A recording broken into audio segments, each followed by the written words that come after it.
Halo anak-anak, pembahasan kali ini kita masih membahas mengenai bilangan bulat. Cakupan materinya yang pertama, akar kuadrat dan akar pangkat 3, kemudian FPB dan KPK. Untuk pembahasan yang pertama, kita akan membahas mengenai akar kuadrat.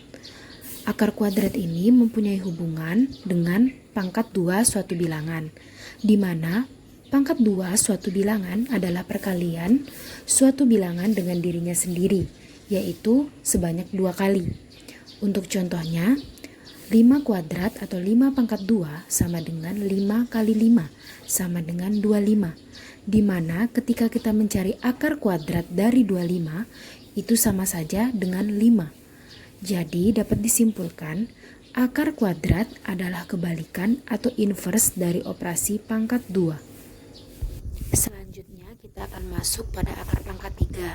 Akar pangkat 3 ini mempunyai hubungan dengan pangkat 3 suatu bilangan, di mana pangkat 3 suatu bilangan adalah perkalian suatu bilangan dengan dirinya sendiri sebanyak 3 kali.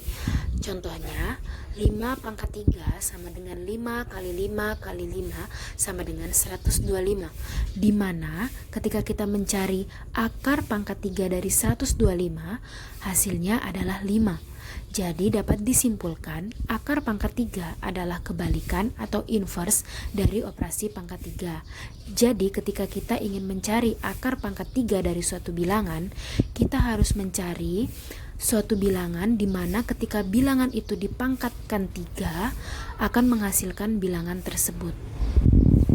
Selanjutnya kita akan masuk pada contoh-contoh. Yang pertama, akar 49 sama dengan 7 karena 7 kuadrat sama dengan 7 kali 7 sama dengan 49.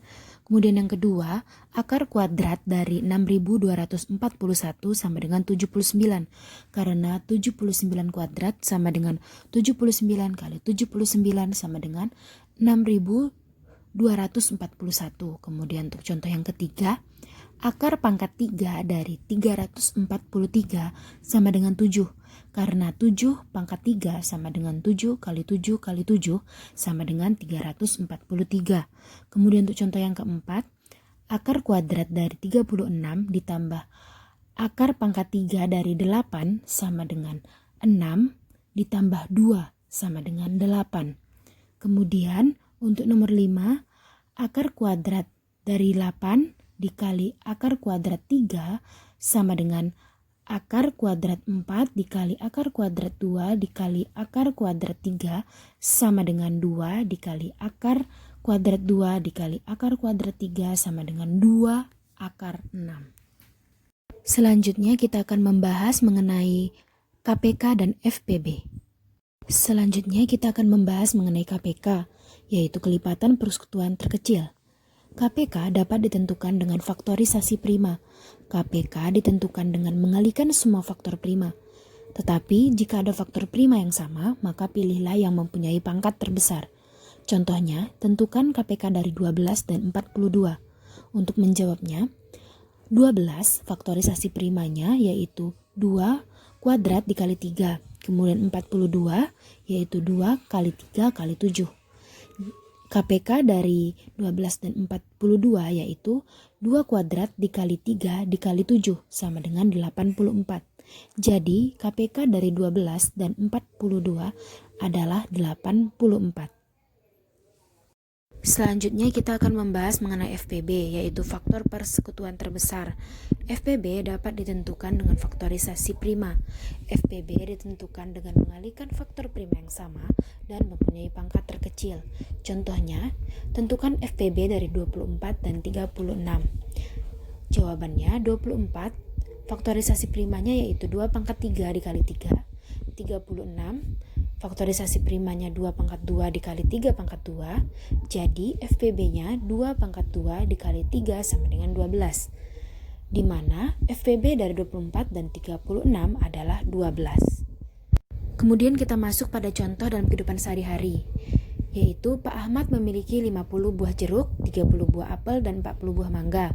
Pak Ahmad akan membungkus buah sama banyak di dalam kantong plastik. Kemudian pertanyaannya, berapakah jumlah kantong plastik yang dibutuhkan Pak Ahmad? Pertanyaan yang B, berapakah banyak masing-masing buah di setiap kantong plastik? Permasalahan ini dapat diselesaikan dengan menggunakan FPB. Untuk yang pertama, kita cari FPB dari 50, 30, dan 40. Kemudian, dapat kalian lihat diperoleh 2 kali 5 sama dengan 10. Jadi, jumlah kantong plastik yang dibutuhkan Pak Ahmad adalah 10 kantong. Kemudian, pertanyaan yang kedua, berapakah banyak masing-masing buah di setiap kantong plastik?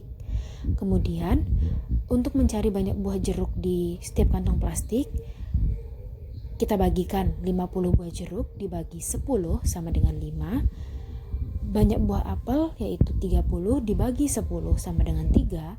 Kemudian banyak buah mangga yaitu 40 buah kita bagikan 10 kantong sama dengan 4 buah. Pengaplikasian KPK di kehidupan sehari-hari adalah ketika akan menentukan besarnya nilai yang sama di antara waktu yang akan bersamaan di antara kegiatan yang terjadi. Misalnya, untuk menentukan kapan bus dari beberapa bus bisa berjalan bersamaan. Kemudian, untuk pengaplikasian FPB dalam kehidupan sehari-hari, biasanya dapat digunakan untuk menyelesaikan kasus seperti berapa banyak kantong atau tas yang diperlukan untuk membungkus sebuah paket dan berapa nilai terbesar yang bisa didapatkan. Sekian pembahasan materi yang dapat dijelaskan. Terima kasih dan selamat belajar.